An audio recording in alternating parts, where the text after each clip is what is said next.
Hello guys, Brad again, and I thought I would do a video this morning talking about cheaper ways to do fragrance splits. Now, I just did a recent video. It was kind of like an anti-niche video, and I may have implied that splitters are overcharging for their splits. That's really not what I'm trying to say. I know that splitting expensive fragrances equates to expensive decants, so I can't really blame any of the active splitters for overcharging. As long as the juice is legitimate and you're fulfilling your obligation, you're doing your job. People can decide for themselves if the split is worth the money. You can go to perfumed court, maybe do a comparison and see what they're charging. And if the splitter is offering a better price, then go for it. So that this isn't really to attack the splitters. But if you're somebody new to the community or have an active channel, you're thinking about doing a split, but you just want to do something, maybe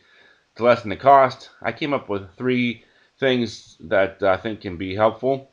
So let's get started. The first thing I think can be done is just simply split cheaper fragrances. A lot of the fragrances being split are probably upwards of $300–400 a bottle. Why not focus more on designer splits? I'm sure there's a lot of great designer fragrances out there that would make wonderful split options. We're into the fall. What about L'Occitane's Eau de Beau? I think maybe on Facebook I've seen it split before. I'm not sure if I've seen anybody actively split it on YouTube. Burberry London, the John Varvatos fragrances would all make very cheap and wonderful splits. So those are some ideas I think. Just focus on a cheaper fragrance that would be great for fall or whatever the season happens to be, and go from there. The next thing is simply just to maybe offer package deals. In other words, if you're just buying one small decant, that can be pretty expensive. But maybe if you buy 3 different decants at the same time, you save a little bit on the postage and packaging.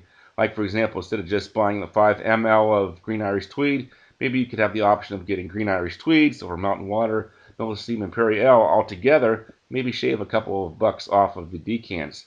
If you're like me, you don't want to buy a large decant if you haven't tried the fragrance, because that's almost the same as blind buying because of the cost of these decants. And the third and final option would be to just buy the next biggest sized bottle whenever you buy a bottle. I know at any given time people are always buying bottles of fragrances. Maybe you just want to get like a 50 ml bottle of something.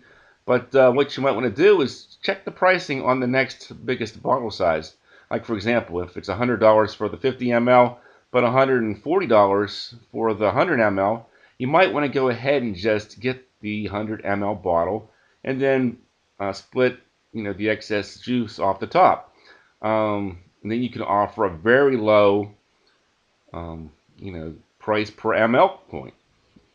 And you can keep the bottle, keep half the juice for yourself, so you still have the bottle, and you got the same price, and you can, maybe make a few bucks per decant, get some of your money back that way as well. So it works out to the advantage of the seller because they're making a small profit, probably even a larger profit than they would make if they split a regular fragrance because they're able to lower the price per ml point. At the same point, the buyer is getting a great deal as well because they're only paying a price point on the excess juice, which is much cheaper than if you factor in the entire bottle and then divide that up and make that your price per ml point. So those are 3 things to think about. If you're an existing splitter and you're already very successful in what you're doing, you might not want to change that. But if you're new to the community and you're looking for some ideas to maybe start your own split, those are some things to think about. So thanks for watching, and I'll talk to you later.